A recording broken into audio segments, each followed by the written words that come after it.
আমার পিছনে একটা দাঁড়ানো ঘর ছিল, যেটা এখন নাই, গত রাতে পুড়ে গেছে।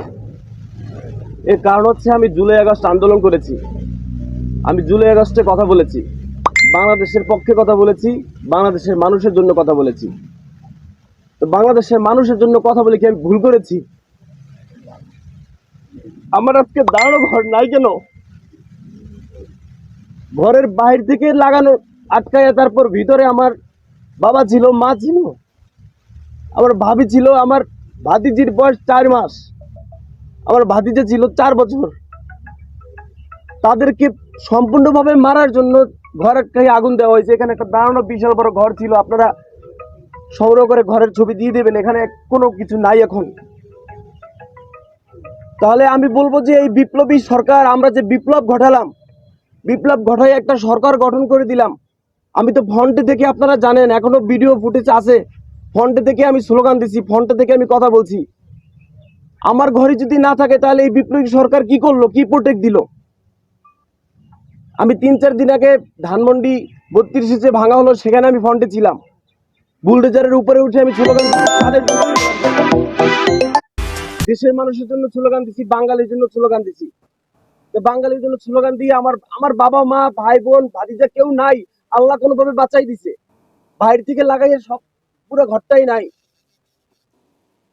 আমি অন্তর্বর্তীকালীন সরকারকে কাটছাট ভাবে বলতে চাই, 7 দিন টাইম, 7 দিন টাইমের ভিতরে যারা জড়িত তাদেরকে শনাক্ত করে বিচারের আওতায় এনে 7 দিনের ভিতরে আমার এই পুরা ঘর লাকড়ি সব সরাইয়া পূর্ণ ঘর স্টার্ট করতে হবে। 7 দিন টাইম। 7 দিনের ভিতরে যদি না করা হয়, আমি 7 দিনের মাথায় রাজপথে আমি একা দাঁড়াবো।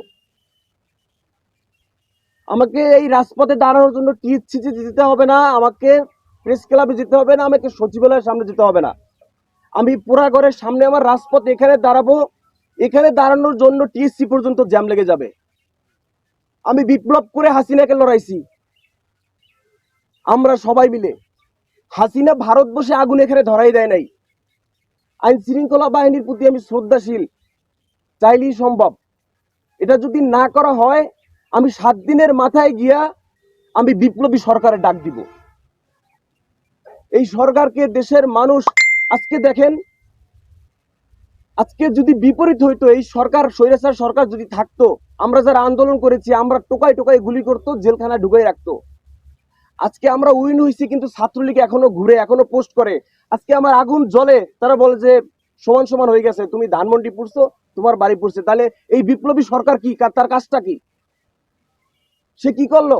ফ্রন্টে থেকে যারা আমরা আন্দোলন করলাম, আমাদের ঘর বাড়ি নাই, তাহলে নিরীহ মানুষের কি থাকবে? আমার কথা ভাই একটাই, আমি জীবন ঝুঁকি রেখে আমার বাবা ভাইয়ের কান্না শুনেছি 2বার। যখন বরিশাল বিশ্ববিদ্যালয়ের সামনে থেকে আন্দোলন করে পালাইছিলাম 16 জুলাই থেকে 5 আগস্ট পর্যন্ত, তখন তার আমাকে নিয়ে ভয় ছিল আমাকে কখন যেন মেরে ফেলে। সেই কান্না শেষ হয়ে গেছে 5 আগস্ট, হাসিনা পালাই গেছে। গত রাতে আবার আমি কান্না শুনলাম যে ঘর বাড়ি শেষ। তাহলে এই সরকারকে কেন বসাইলাম? আমার কথা কাট টু কাট ক্লিয়ার, আমি পেঁচাইতে চাই না ভাই। আমি দেশের মানুষের নিরাপত্তা চাই, আমার নিরাপত্তা চাই। আমার কাছে মনে হয় এই সরকার, মানুষও বলে এই সরকারের প্রতি মানুষের আস্থা হারাই যাইতেছে। সুতরাং আমি 7 দিন টাইম, আমার ঘর পূর্ণভাবে গঠন করতে হবে। ঘরের ভিতরে ইম্পর্টেন্ট কাগজ, আমার বাবা একটা শিক্ষা প্রতিষ্ঠান প্রধান, তার এই মাস চাকরি আছে শুধু তার বয়সের। আমি আজকে লজ্জিত, আমি দেশের জন্য কথা বলেছি, আমার কাছে আজকে লজ্জা লাগে। আমার বাবার চাকরি এই ফেব্রুয়ারি মাসের 25 সালের ফেব্রুয়ারি মাস 25 তারিখ মনে হয় চাকরি শেষ, 28 তারিখ শেষ। আজকে আমার জন্য ঘর পোড়া হয়েছে।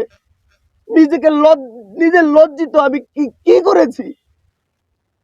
স্বৈরাচারের বিপক্ষে আমি কথা বলেছি, স্বৈরাচারের বিপক্ষে জীবন ঝুঁকি নিয়ে আমি কথা বলেছি, দেশের মানুষের জন্য আমি কথা বলেছি। হাসিনা তো বলছি ধানমন্ডি যারা পড়াইছে তাদের বাড়িঘর পুড়িয়ে দেওয়া হবে। তো ঠিক ধানমন্ডি পুরাইয়া দেওয়ার ভাঙার প্রতিশোধ কাফির বাড়ি প্রথম হয়েছে, কাফির বাড়ি প্রথম দাঁড়ানো হয়েছে। আজকে বাবার সন্তান হয়ে নিজের কাছে লজ্জা বোধ হয় যে আমার বাবা এত বছর চাকরি করছে, চাকরির শেষ মাসে এসে তার বাড়িটা নাই। আমি কি মাল এটা আমি 7 দিন পর দেখাবো। দেশের মানুষ, দেশের বিপ্লবী ছাত্র জনতা আমার সাথে আছে। আমি 7 দিনের মাথায় রাজপথে দাঁড়াবো, বিপ্লবী ছাত্র জনতাকে নিয়ে দরকার হয় আমি বিপ্লবী সরকারের ডাক দিব। এই সরকারের উপর 60% মানুষ আস্থা হারাই ফেলছে। কি উচিত ছিল? আমরা যারা ফ্রন্টে আন্দোলন করেছি তাদের প্রোটেকশন দেওয়া দরকার ছিল এই সরকারের।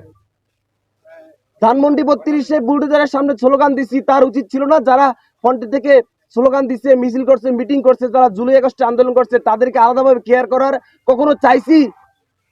জুলাই আগস্ট আন্দোলন করে কখনো উপদেষ্টা হতে চাইছি? দেখাতে পারবেন? কিছু চাইছি? টাকা চাইছি, পয়সা চাইছি, দেশের মানুষের নিরাপত্তা চাইছি, নিজের নিরাপত্তা চাইছি। সেখানে এখন আমার বাড়ি নাই। লাউড অ্যান্ড ক্লিয়ার ভাইয়া, 7 দিনের মাথায় আমি আমার পোড়াবাড়ির রাস্তায় দাঁড়াবো। আমি আমার পোড়াবাড়ির রাস্তায় দাঁড়াবো। লাস্ট অ্যান্ড ফাইনাল কথা, আমি 7 দিনের ভিতরে সুষ্ঠু তদন্ত করে, এটা হাসিনা তো লাগায় নাই, এখানের মানুষ লাগাইছে, আওয়ামী লীগ লাগাইছে, ছাত্রলীগ লাগাইছে। আইন শৃঙ্খলা বাহিনীর প্রতি আমি শ্রদ্ধাশীল। সম্ভব, মানুষের পক্ষে আইন শৃঙ্খলা বাহিনীর পক্ষে অসম্ভব কিছু না। দেশের মানুষ আগুন লাগাইছে। সুষ্ঠু তদন্ত করে 7 দিনের ভিতরে আইনের আওতায় এনে আমার ঘর পূর্ণভাবে নতুন ভাবে গঠন করে দিতে হবে। নতুবা আমি 7 দিনের মাথায়